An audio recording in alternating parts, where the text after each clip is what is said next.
Students, welcome to success wings. आज हम various concurrency control techniques के बारे में स्टडी करेंगे। राइट, तो स्टार्ट करते हैं। फर्स्ट आती है सिंपल लॉक बेस्ड प्रोटोकॉल्स। ठीक है, तो सिंपल लॉक बेस्ड प्रोटोकॉल्स के अंदर क्या आता है कि हम क्या करेंगे कि हमने जो वेरियस वेरियस ट्रांजेक्शन्स की थी, हम उसके अंदर कुछ चेंजेस ऑपरेशंस कर रहे थे, तो हम क्या करते हैं, पहले लॉक लगा देते हैं कि हम जिस डेटा के ऊपर काम कर रहे हैं ना, रीड कर रहे हैं, राइट कर रहे हैं, तो उसी डेटा को कोई और अपडेट नहीं कर सकता या फिर रीड नहीं कर सकता।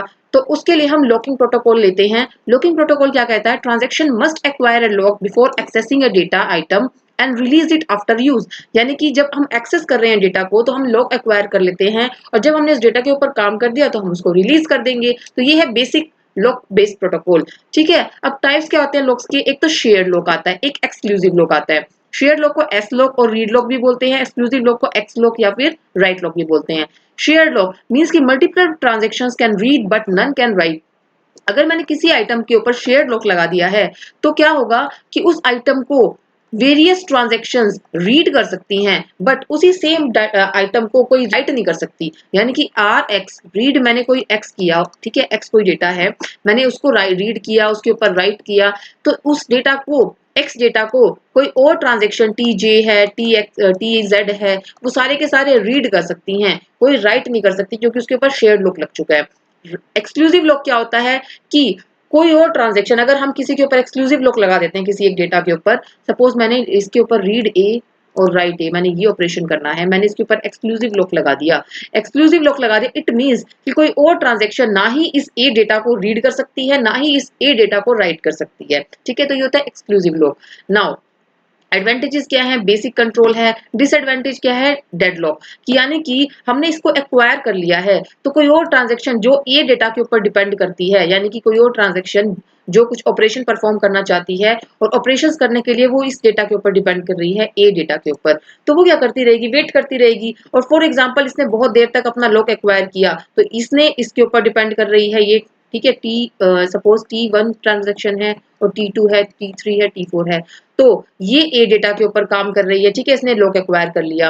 अब T2 जो है अपने ऑपरेशंस करने के लिए इस डेटा के ऊपर काम कर रही है, T3 है अपने ऑपरेशंस करने के लिए इस डेटा के ऊपर डिपेंड करती है जो T2 के अंदर आएगा, और T4 जो है वो इसके ऊपर डिपेंड कर रही है। तो एक सर्कुलर वेट चलती जा रही है इसके अंदर। ठीक है, जब तक ये एक्वायर करे जा रहा है, सपोज कि बहुत देर तक इसने बहुत लंबे टाइम तक एक्वायर किया लॉक को, तो क्या होगा कि ये डिपेंड इस पे कर रही है, ये इसके ऊपर, और इसका डेटा इसके ऊपर कर रहा है, तो एक दूसरे के ऊपर जब इनके डेटा डिपेंड कर रहे हैं तो ये क्या होगा, सर्कुलर वेट हो गई, तो ये डेडलॉक कॉज करेंगे। और इसका एक और डिसएडवांटेज क्या है, सीरियलाइजेबिलिटी। सीरियलाइजेबिलिटी अचीव नहीं हो पा रही इसके अंदर, तो हमने क्या किया, इसको अचीव करने के लिए हमने लगाया टू फेज लॉकिंग। ठीक है, टू फेज लॉकिंग में क्या होता है कि जैसे यहाँ पे ग्रोइंग फेज स्टार्ट हुआ किसी का, तो इसके अंदर इसने वेरियस लॉक लगाए, शेयर लॉक लगाया, एक्सक्लूसिव लॉक लगाया, इसने ए आइटम के ऊपर लगाया, एक्सक्लूसिव लॉक बी आइटम के ऊपर लगाया, फिर दोबारा शेयर लॉक सी आइटम के ऊपर लगाया। ये लॉक्स एक्वायर कर रहा है, उसने various operations in A B C data के ऊपर किए। उसके बाद उसने अपना श्रिंकिंग फेज स्टार्ट किया। श्रिंकिंग फेज के अंदर फिर वो रिलीज करेगा इन सारे लॉक्स को।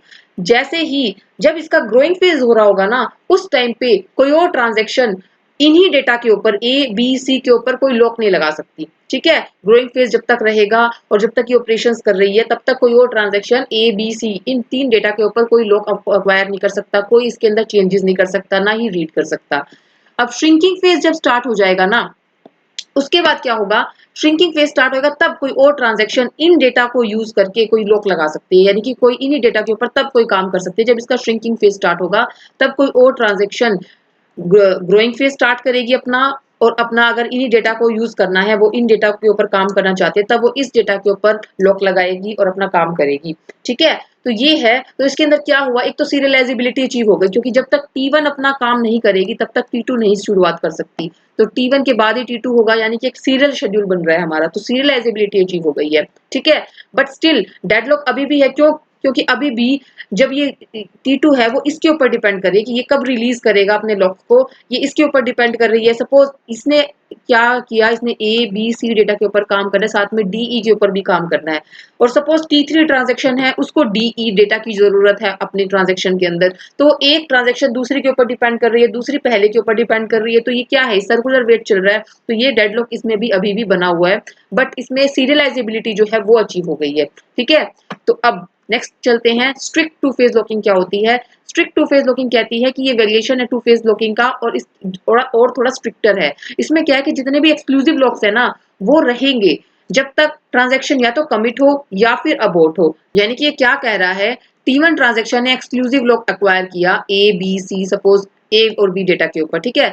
तो जब तक वो सारा काम नहीं कर लेती तो उसके बाद दो ही पॉसिबिलिटी है, तो कमिट होगा या अबॉर्ट होगा, ठीक है, लास्ट तक। तो दोनों में से जब भी कोई भी होगा तब तक वो लॉक रहेगा। यानी इस दौरान, इस सेशन के अंदर, इस T2 और T3 ये दोनों के दोनों या कितनी भी ट्रांजेक्शन है वो A और B के ऊपर ना रीड कर सकती ना राइट कर सकती, ठीक है। तो जब ये सब काम चल रहा है, कमिट हो गया तो सेव हो जाएंगे चेंजेस, अगर अबॉर्ट हो गया तो वो क्या होगा, वो रोल बैक हो जाएगा और अपनी पुरानी वैल्यू पे ही आ जाएगा वो डेटा A B की जो भी पुरानी वैल्यू थी। तो इट मीन्स कि कोई और ट्रांजेक्शन क्या है कि ऐसे डेटा के ऊपर काम नहीं कर रही जो अनकमिटेड है, ठीक है। तो इसके अंदर क्या है कि हमने एक्सक्लूसिव लॉक लगाया कि जब तक या तो तुम ट्रांजैक्शन को कमिट करो या अबॉर्ट करो, ठीक है, और उस टाइम पे उस डेटा को ना ही कोई देख सकता है, ना ही रीड कर सकता है, ना ही कोई राइट कर सकता है उस डेटा के ऊपर। तो ये है स्ट्रिक्ट टू फेज लॉकिंग, ठीक है, समझ आया। अब नेक्स्ट इसमें प्रिवेंट करते हैं कास्केडिंग रोल बैक। यानी कि हम क्या करते थे, जब अगर अबॉर्ट हो जाता था तो जो भी ट्रांजैक्शन अनकमिटेड डेटा के ऊपर काम कर चुकी है हमें उसको भी कहना पड़ता था कि तुम भी रोल बैक हो। तो इसके अंदर हम प्रिवेंट करते हैं कास्केडिंग रोल बैक को, ठीक है। ये यूज किया जाता है मॉडर्न डीबीएमएस में। नेक्स्ट आती है रिगरस टू फेज लॉकिंग। ये और भी स्ट्रिक्टर है। इसने क्या किया, शेयर्ड और एक्सक्लूसिव लॉक दोनों के दोनों को जब तक कमिट नहीं हो जाती ट्रांजैक्शन तब तक बनाए रखो उन लॉक्स को। तो ये और भी स्ट्रिक्टर है, ठीक है। इसमें हम सीरियलाइजेबिलिटी भी अचीव कर लेते हैं, रिकवरेबिलिटी भी, रिकवरेबल शेड्यूल भी हमारा बन जाता है और कास्केडलेस शेड्यूल भी बनता है, ठीक है। नेक्स्ट, अब मल्टीपल ग्रैनुअलिटी लॉकिंग आती है। इसके अंदर क्या कहता है कि allows locking at different levels of granularity, यानी डेटाबेस, फिर उसके बाद टेबल के अंदर भी लॉक लगाओ, पेज के ऊपर भी, रिकॉर्ड के ऊपर भी, फील्ड के ऊपर भी, मतलब इसमें इस तरह से लॉकिंग आएगी। प्लान्ड ऑपरेशंस, इंटेंशन लॉक्स लगाती हैं कि हमें प्लान्ड ऑपरेशंस मिल जाएं, जैसे कि यहाँ पे इंटेंशन शेयर्ड आती है, इंटेंशन एक्सक्लूसिव आती है, शेयर्ड इंटेंशन एक्सक्लूसिव आती है, ये सारे लॉक्स इसके अंदर होते हैं। ग्राफ बेस्ड लॉकिंग प्रोटोकॉल के अंदर क्या होता है कि पहले रूट पे लॉक लगेगा, उसके बाद हमने इसके चाइल्ड पे लॉक लगाया। चाइल्ड पे लॉक सिर्फ तभी लग पाएगा अगर उसके पेरेंट पे लॉक लगा रखा होगा। तो locking is based on directed acyclic graph of data items. Rules क्या है, root must be locked first, पहले रूट को लॉक करना है। A node can be locked only if parent is locked, जब उसका पेरेंट लॉक्ड होगा तभी वो नोड भी हम लॉक कर सकते हैं। Locks can be released any time, locks को हम किसी भी टाइम पे रिलीज कर सकते हैं। It ensures deadlock free serializable schedules, ठीक है, इसमें हमें डेडलॉक फ्री शेड्यूल्स मिल जाते हैं। Now time stamp ordering protocol में क्या करते हैं, हम वेरियस ट्रांजैक्शन है उसका एक फिक्स पीरियड बना देते हैं कि वो इस टाइम तक रन होगी, ठीक है। जैसे ये सपोज 10 सेकंड्स के लिए रन हुई ट्रांजैक्शन T1, फिर ये भी ट्रांजैक्शन T2 है वो भी 10 सेकंड्स के लिए रन हुई, ट्रांजैक्शन T3 30 सेकंड्स के लिए रन हुई। तो यानी कि पहले 10 सेकंड्स में T1 रन हो रही है, उस टाइम पे T2 T3 रन नहीं हो सकते।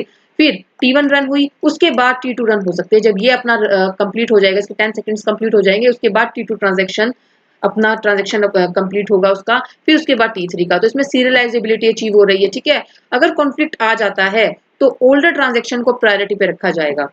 ऑप्टिमिस्टिक कंकरेंसी कंट्रोल क्या कहती है, इसके अंदर ये कहती है कि फेजेस आते हैं, multiple phases, read phase, validation phase, right phase. Read phase के अंदर क्या करते हैं, ट्रांजैक्शन एक्जीक्यूट होती है, उसमें कोई हमारा रिस्ट्रिक्शंस नहीं होता है, ठीक है।